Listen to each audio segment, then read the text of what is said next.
Anak, tingnan mo tong balita. Hiwalay na daw yung Katniel. Tingin nga, Nay. Baka fake news lang yan, ha? Pinost ni Catherine. Hindi! Hindi pwede mawala ang Katniel. Di niya! Catherine! Bakit niyo ginawa sa amin to? Okay na ito. Breaking news! Walang pasok on all levels dahil hiwalay na ang Katniel. Pati sa balita ang OA, kala mo di ka nanonood ng movie ng Catherine ha? Umiiyak ka pa nga eh. Ayun na, nakakakilig naman. Wala nang nangyari. Hindi ka mamamatay. Oo na, die hard fan ako ng Katniel. Hindi! Hindi!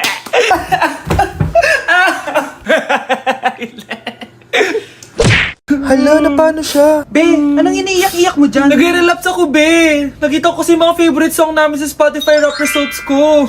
Lo, OA mo, be. Okay, class. Kanina notebook to? Hala, diary ko ba yun? Ah, sige, tatapon ko na to. Total, wala naman may-ari sa inyo, ha? Ma'am, wait! Diary ko po yan. Oh, Scarlett.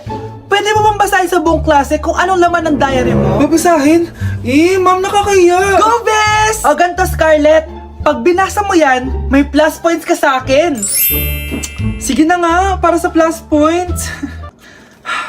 Dear Diary, niligawan ako ng crush ko. Para ako nasa movie at kami yung bida. Siri plays Snow on the Beach. Yee! Ang harot ah! Ah, kaya pala may Taylor Swift ka sa Spotify rap mo ah. Ano ba? Ito na nga, next na. Dear Diary, nagselo siya sa boy best friend ko. Gusto niya na makipaghiwalay sa akin. Hindi ko kayang mawala siya. I will die for you. OMG! Hula ko. Nasa Spotify rap mo si The Weeknd, no? Eto na nga. Medyo masakit to. Dear Diary, balita ko, may bago na siyang girlfriend. At yung best friend ko pa yung bago niya. Paano nila nagawa sa akin to?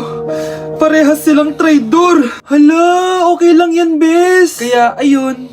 Nasa top song ko yung Kill Bill ni SZA. Magre-relapse na yan! Tumigil nga kayo! Oh, class! Tumigil na!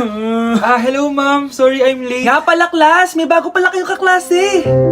Dear Diary, eto na ba yung binigay ng universe para sa akin? Hi classmates, my name is Jake. Ang pogi ng pangalan tapos ang tangkad niya pa. Siya na talaga yung para sa akin. At sa mga nagtatanong, may jowa na po ako.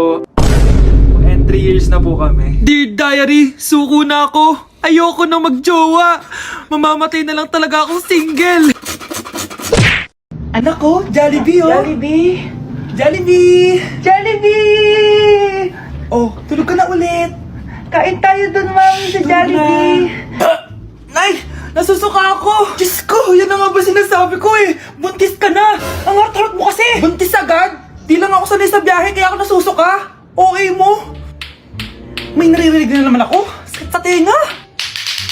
Pangingita ka? Pag di mo tinagilan yun, bababa kita dito. Oh, malapit na tayo ha. Anak, okay ka lang? Anak. Anak! Nay, wow! Feeling nasa music video ha. Nay, naiihina ako. Kuya driver, pahinto muna ka sa gas station. Ihilang yung anak ko. Ay, salamat. Makakapag-CR na din ako. Oh, nasa loob na ba yung lahat? Tara na, sasada ko na to. Nay, tapos na ako. Nay? Oh anak, maganda na kayo. Dito na tayo. Teka, nasa si Kyle? Nay! Ba't niyo ako iniwan?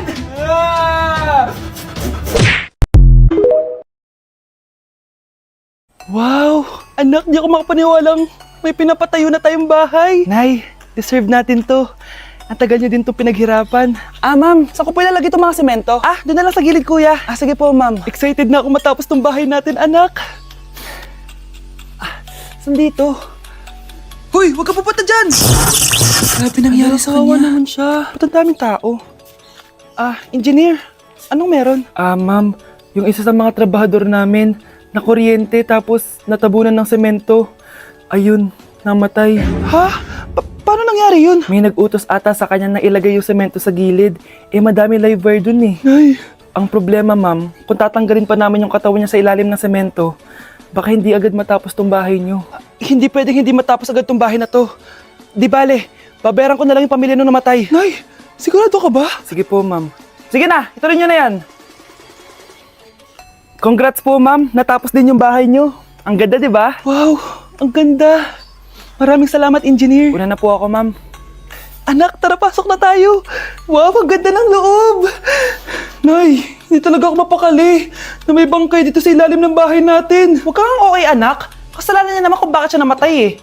Ay, matutulog na lang ako sa bago kong bahay. Wow, ang ganda ng kwarto ko. Ano yun? Kasalanan mo kung bakit ako namatay. Nay! Hi, classmates! Namiss niyo ba ako? Oh, anong meron? Mag-review ka na rin, be. May long quiz daw. Excuse me? Hindi ko kailangan mag-review. Stock knowledge lang. Wow, stock knowledge? Spell mo nga. Watch and learn. Okay, class! Ready na ba kayo sa long quiz? Sana madali lang. Bago tayo magsimula sa exam, isa lang ang rule ko. Bawal mangopya. Are we clear? Opo, Yes ma'am. po. Okay. Okay, let's start. Get one whole sheet of paper. Ma'am, 1 whole po ba? Minus 10 ka na agad. Okay, class. Time's up.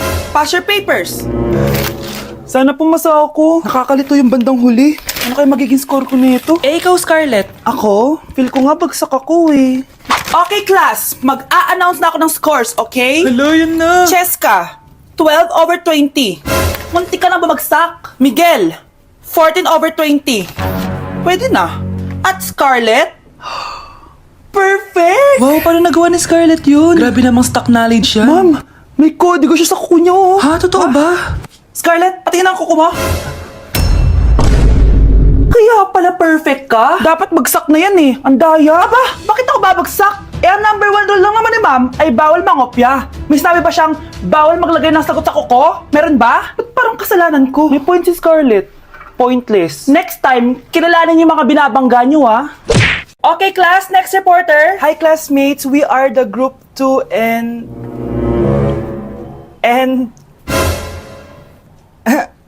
Scarlett, may nakakatawa ba? Our topic for today is... Isa pang tawa is zero na kita. Wait lang, ma'am.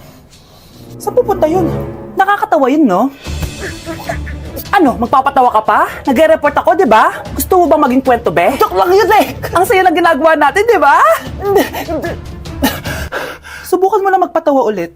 Hindi mo magugustuhan yung gagawin ko sa'yo. Mga anak! Maganda ba? Oh, mawawala ako ng 3 araw, ah. Nay, kailangan ba talaga tumuloy doon? Importante yun, anak. Minsan lang ikasal yung kumare ko, no? Tsaka sa Cebu siya gagawin, di ba? Shala. Basta, Nay, mag-ingat ka, ha? Oo naman, anak. Huwag ka mag-alala.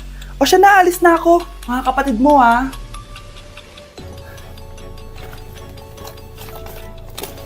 Saan yung wallet ko? Ay, kuya. Balik tayo sa bahay. Nakalimutan ko yung wallet ko. Ano ba yan? Maliliit na ako. Saan na ba yan? Ito. Ano ba yan? Oras na. Mabuhay, ma'am. Welcome to Air Philippines. How can I help you? Ay. Miss. Dito po ba yung flight VD415? Yes po, ma'am. Check ko lang po. As per dito, ma'am, nakaalis na po yung aeroplano. Ha?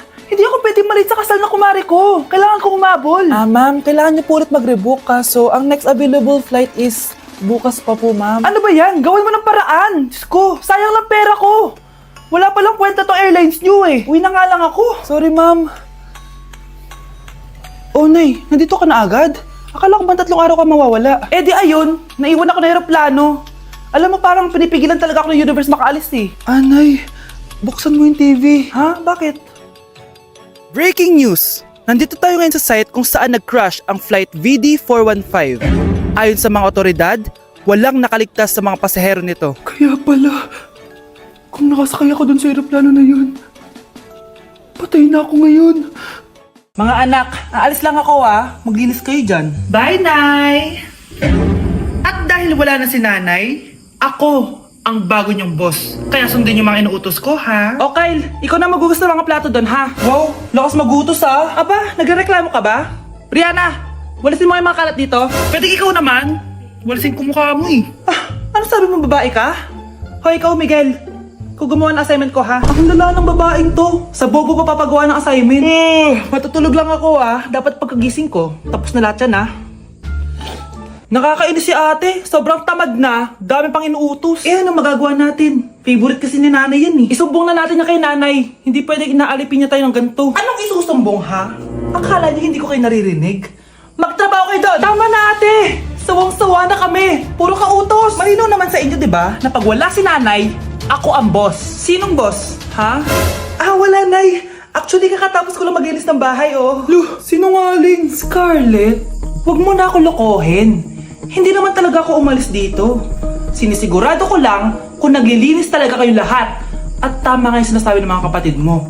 Na para kang boss umasta dito sa bahay. Anay. Mga anak, kayo na bahala sa ate nyo. Utusan nyo ng utusan yan. Ate, ikaw na magugas ng mga plato dun. Eto na. Pagkatapos mo dyan, ate, maglaba ka, ha? Oo, sige. Pagkatapos mo maglaba, gawin mo yung project ko, ha? Sige, boss. Lahat ng utos nyo gagawin ko.